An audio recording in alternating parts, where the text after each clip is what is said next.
Breaking news చూస్తున్నాం. తెలంగాణలో 3 రోజులుగా ముసురేస్తుంది. ఇక పరితల ద్రోణి కారణంగా రాష్ట్ర వ్యాప్తంగా ఎడతెరిపి లేకుండా వర్షాలు కురుస్తున్నాయి. హైదరాబాద్ మహానగరం అయితే 2 రోజులుగా ముసురు కమ్మేసింది.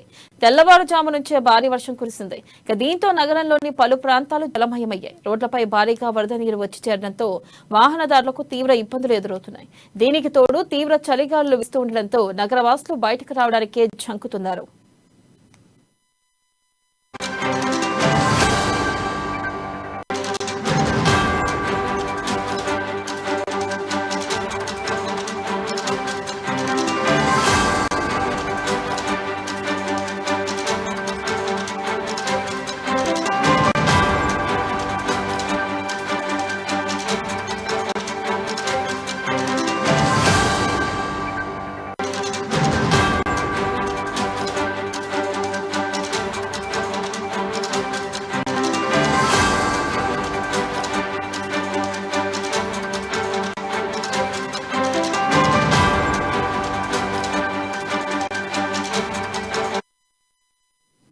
ఇక రేపు కూడా భారీ వర్షాలు కురుస్తాయని హైదరాబాద్ వాతావరణ కేంద్రం హెచ్చరికలు జారీ చేసింది. ముఖ్యంగా మంచిర్యాల, నిజామాబాద్, జగిత్యాల, సిరిసిల్ల, కరీంనగర్, పెద్దపల్లి, ములుగు, సిద్దిపేట, కామారెడ్డి, పెద్దపల్లి, భూపాలపల్లిలో విస్తారంగా వర్షాలు కురుస్తాయని వాతావరణ శాఖ తెలిపింది. దీంతో అధికారులు అప్రమత్తమయ్యారు. అలాగే ప్రజలను కూడా అవసరం ఉంటే తప్ప బయటకు రావద్దని సూచించారు. వాతావరణ శాఖ హెచ్చరికలతో ప్రభుత్వం జీహెచ్ఎంసీ అప్రమత్తమైంది. దీనిపై మరింత సమాచారాన్ని మా ప్రతినిధి రాజు అందిస్తారు. రాజు, చెప్పండి, ఇంకా ఎన్ని రోజుల పాటు వర్షాలు ఇలాగే కొనసాగే అవకాశం ఉందన్నారు?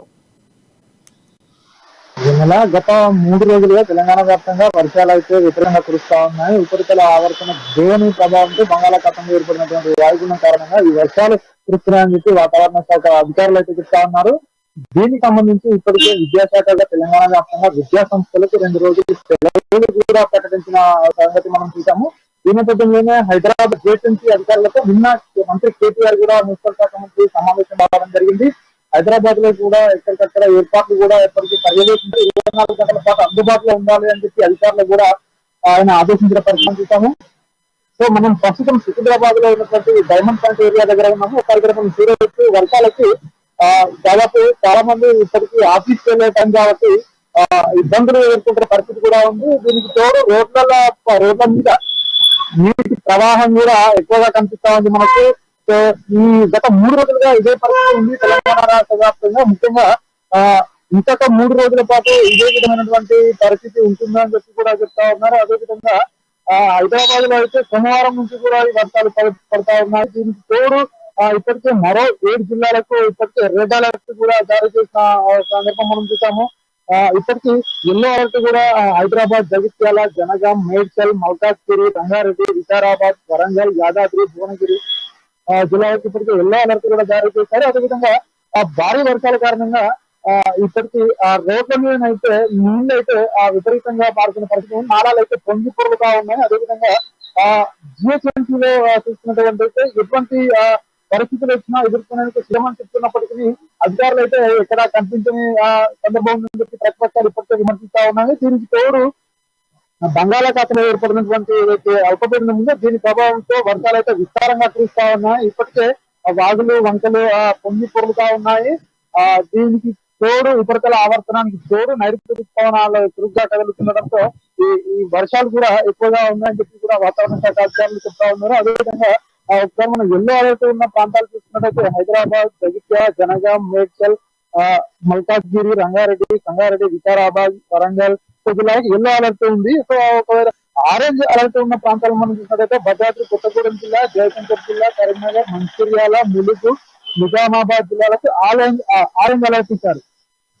సో ఇది కాకుండా ఇప్పటికే గోదావరి నదికి వరద ఉధృతి కూడా క్రమక్రమానికి పెరుగుతా ఉంది. భద్రాచలం చుట్టుపక్కల ప్రాంతాల ప్రజలు కూడా అప్రమత్తం చేశారు. సోమవారం పోలవరం దగ్గర 1,65,000 క్యూసెక్ల ప్రవాహం కూడా అడుగుతా ఉంది. ఇటు అలాగే తెలంగాణతో పాటు ఏపీలో కూడా వర్షాలు కూడా చురుగ్గా కురుస్తా ఉన్నాయి. అదేవిధంగా ఈ వర్షాలకు వాగులు, వంకులన్నీ కూడా పొంగి పొందుతా ఉన్నాయి. బొగతా జలపాతం వద్ద ప్రవాహం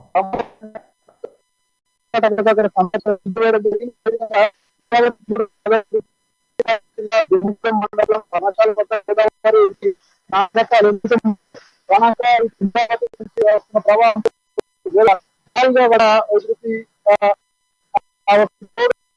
వాతావరణ శాఖ కూడా మరో 3 రోజులు కూడా ఇదే విధంగా ఉంటాయని కూడా ఆ, ఇక భద్రాచలం గోదావరి నదికి వరద ప్రవాహం పెరుగుతుంది. ఎడతెరిపి లేకుండా వర్షం కారణంగా వాగులు వంకలు పొంగుతున్నాయి. ఇక జిల్లా వ్యాప్తంగా లోతట్టు ప్రాంతాలు జలమయం కాగా పలు చోట్ల ట్రాఫిక్ కు తీవ్ర అంతరాయం ఏర్పడింది.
ఇక భద్రాచలం గోదావరి నదికి వరద ప్రవాహం పెరుగుతుంది. ఎడతెరిపి లేకుండా వర్షం కారణంగా వాగులు వంకలు ఉప్పొంగుతున్నాయి. జిల్లా వ్యాప్తంగా లోతట్టు ప్రాంతాల జలమయం కాగా పలు చోట్ల ట్రాఫిక్ తీవ్ర అంతరాయం ఏర్పడింది. దీనిపై మరింత సమాచారాన్ని భద్రాచలం నుంచి మా ప్రతినిధి నవీన్ అందిస్తారు. నవీన్, చెప్పండి, అక్కడ భద్రాచలంలో పరిస్థితి ఎలా ఉంది? వర్షాలు ఏ మేరకు కురుస్తున్నాయి? అలాగే వర్షాల కారణంగా మున్సిపల్ అధికారులు ఏ విధమైన చర్యలు తీసుకున్నారో అప్డేట్స్ ఏంటి?